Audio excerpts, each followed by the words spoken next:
Bueno, ¿qué es esto que tenemos acá? Esto se llama generador de señales, más específicamente generador de señales de audio, y es un instrumental de la electrónica que se utilizaba originalmente para inyectar en equipos a testear. Por ejemplo, uno podía inyectarlo en, no sé, un amplificador de audio y ver cómo poder medir cómo funcionaba o el funcionamiento. O sea, uno podía meter una señal, por ejemplo, senoidal pura y ver el nivel de distorsión que obteníamos a la salida, o bueno, bien una cuadrada y poder testear un filtrado de la señal.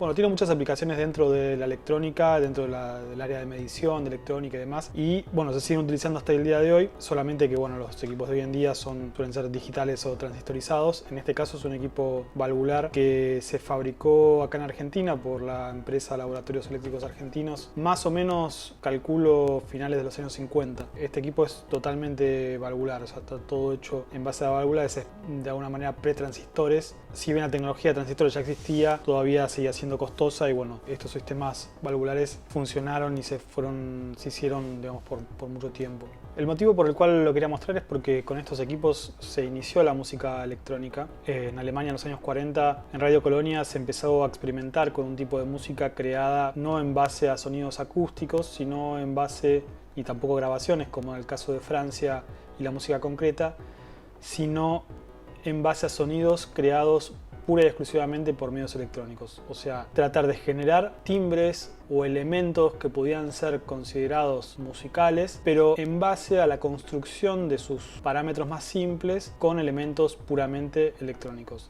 Si bien existieron anteriormente a esto, bueno, otros instrumentos ya musicales electrónicos, como podía ser el theremin, como podía ser el ondas martenot o como podía ser el trautonium. En todos estos casos anteriores, por lo general, eran utilizados para componer música mayoritariamente tonal o, digamos, tradicional, ¿no? El caso del theremin es el más claro porque el theremin fue un instrumento creado en Rusia cercanos a los años 20, que era básicamente algo parecido a esto, un generador senoidal, un generador de sonido en realidad electrónico que era controlado por medio de dos antenas. Pero en la mayoría de los casos este instrumento era utilizado para interpretar música tradicional, no para interpretar o para componer música nueva. En el caso del laboratorio creado en Colonia, justamente lo que se intentaba hacer o lo que se intentaba investigar eran nuevas formas de estructuras musicales en base a una nueva forma de generación del sonido. Entonces, resumiendo, este aparato, si bien fue creado con una finalidad distinta, puede ser utilizado para la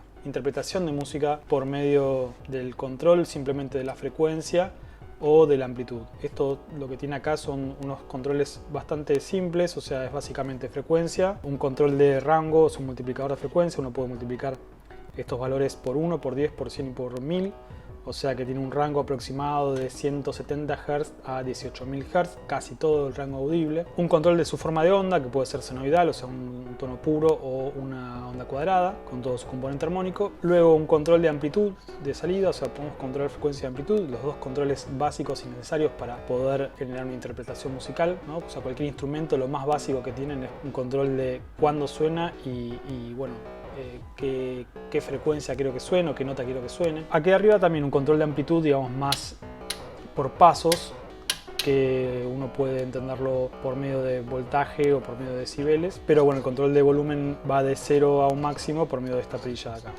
Y aquí lo que tenemos es una salida, es una salida que utiliza jacks tipo banana, muy comunes también en el uso de la electrónica, en el uso de instrumental de electrónica. Yo lo que hice fue construirme este adaptador, que lo que hace es convertir estas dos señales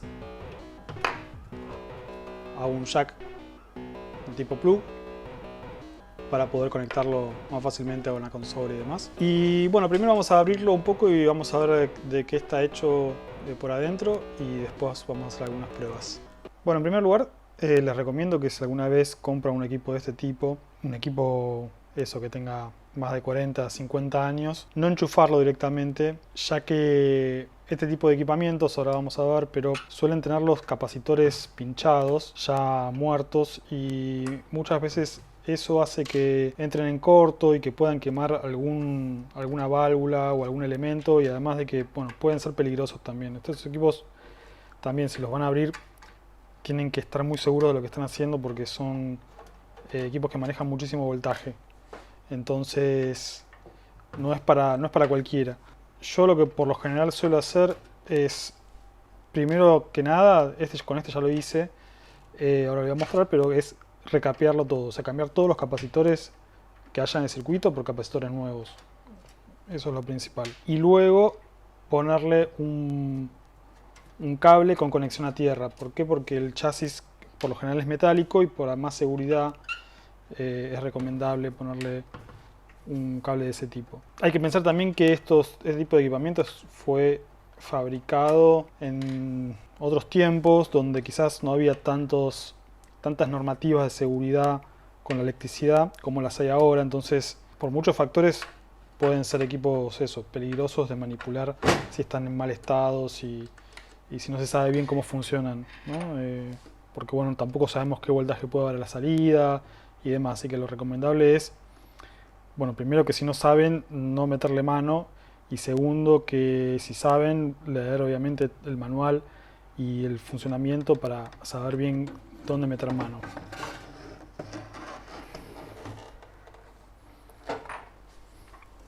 Entonces acá lo que podemos ver, bueno, primero el circuito principal se ve que está encerrado dentro de esta caja metálica, supongo que para hacer tipo jaula de Faraday para evitar el ingreso de ruido.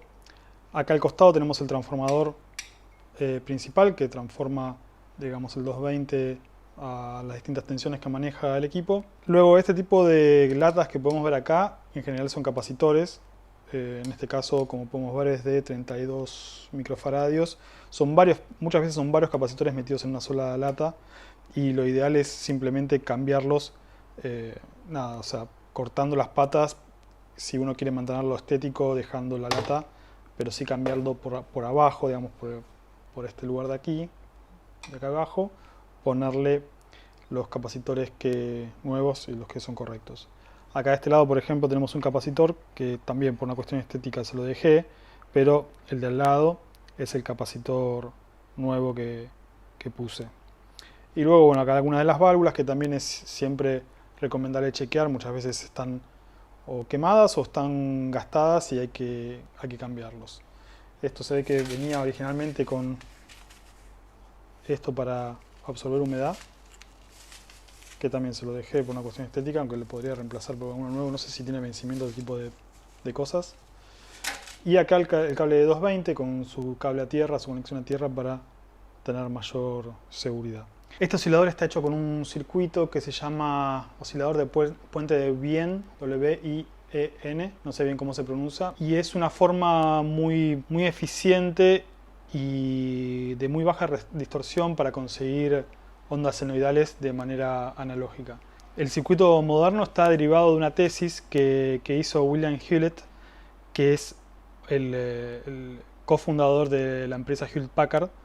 Esta empresa arranca, Hewlett Packard, digamos, la empresa de computación, y linkeando con el último video sobre la historia de la computadora, Hewlett Packard, una de las empresas más importantes de computación actualmente, inició su carrera creando este tipo de osciladores de onda basado en un circuito que ellos patentaron y que iniciaron. Si sacamos la tapa, lo que vamos a encontrarnos acá son parte de las válvulas principales que están utilizando, y acá esto que se ve ahí es la lamparita que se utiliza para generar la onda senoidal. Hay muchos videos en internet que explican el funcionamiento de este sistema, es muy interesante y muy práctico.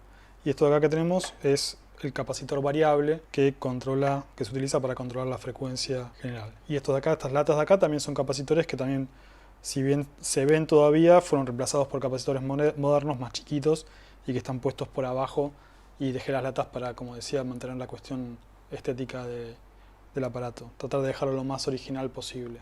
Voy a conectar el oscilador a este osciloscopio valvular Tektronix para poder ver primero la forma de onda. Es un osciloscopio que es más o menos contemporáneo a este oscilador, aproximadamente años 50, fines de los años 50. Y lo que voy a hacer es apagar la luz para poder ver un poquito mejor la pantalla y observar la forma de onda. Acá podemos ver la forma de onda, una senoidal bastante perfecta. Ahí voy cambiando la frecuencia, cada vez el ciclo se va haciendo más pequeño, el periodo.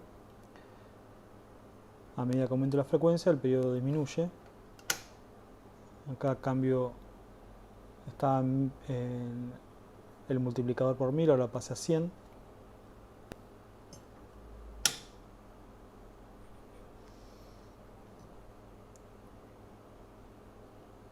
ahí podemos ver casi un ciclo entero.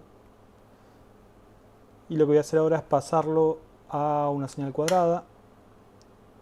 Como podemos ver, disminuye bastante la amplitud con respecto a una de la otra. Yo la verdad que lo escuché y siento que en términos de RMS, o sea de energía total, está bastante parejo. Pero bueno, no lo medí realmente. Esta es la onda cuadrada. También es un ciclo positivo y negativo bastante simétrico.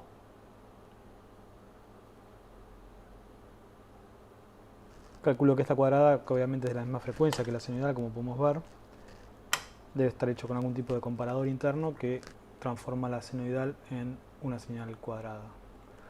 Lo que vamos a hacer ahora es conectar el oscilador por medio del adaptador que comenté antes y un cable plug directamente a la placa de sonido, a mi computadora, para poder verlo, analizarlo por medio de la compu. Voy a utilizar el VCB Rack, programa que ya vengo utilizando en otros videos, así que bueno, no hace falta que explique mucho la lógica de funcionamiento y eso, porque cualquier cosa lo ven ahí.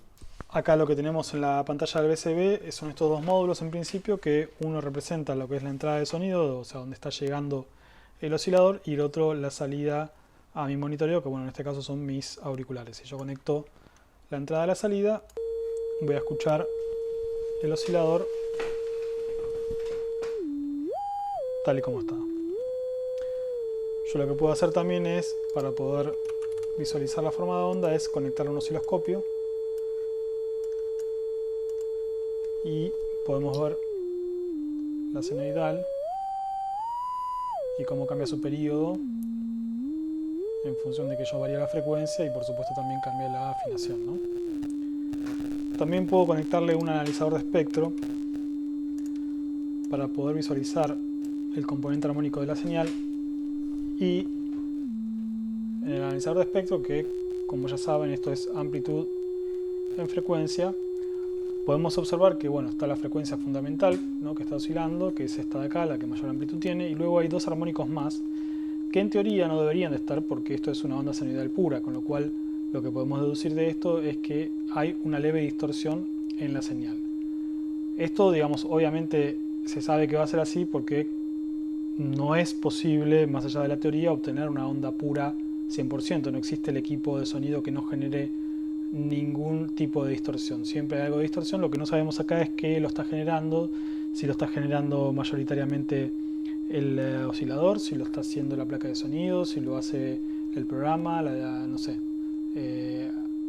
Puede haber múltiples factores o una combinación de todas las cosas, pero la verdad es que se escucha bastante pura la forma de onda. Y podemos cambiar a la forma de onda cuadrada, y acá sí podemos ver que tiene muchísimo más armónicos.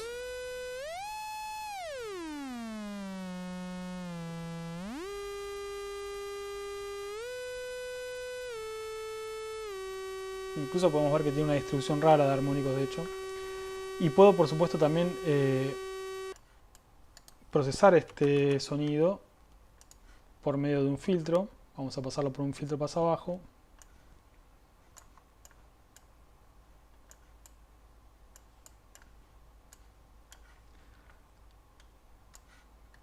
Voy a también visualizar el accionar del filtro.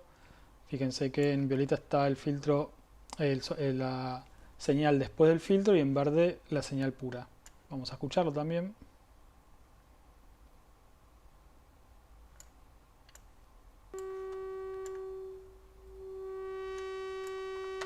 Voy a agregar un poquito de resonancia. Y este es el oscilador pasado por este filtro.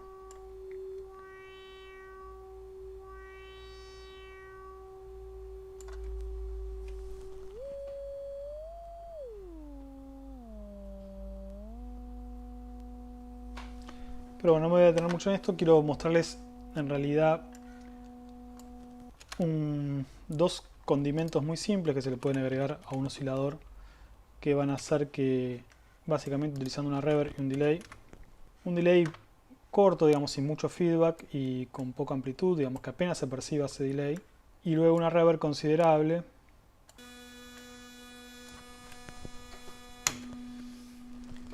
y así como solamente con una senoidal y un poquito de reverberancia y delay, se pueden hacer cosas muy lindas.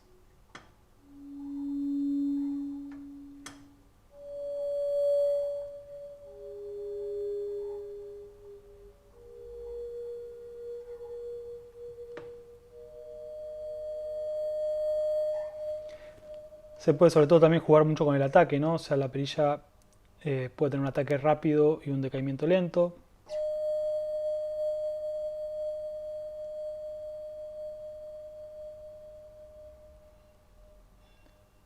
Un ataque lento y un decaimiento rápido.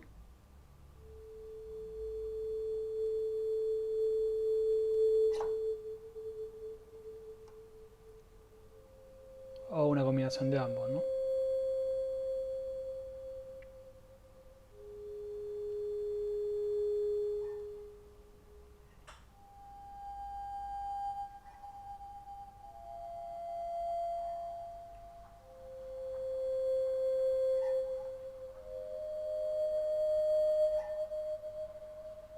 Por supuesto también que uno puede construir sonidos complejos a partir de la suma de muchos de estos osciladores, ya sea por sobregrabación o bueno, utilizando varios de estos a la vez. Yo tengo 3, ahora los voy a conectar. Para más información sobre esto, digamos, el principio que se podría utilizar sería el de síntesis aditiva, o sea, de construir sonidos complejos a partir de la suma de ondas simples.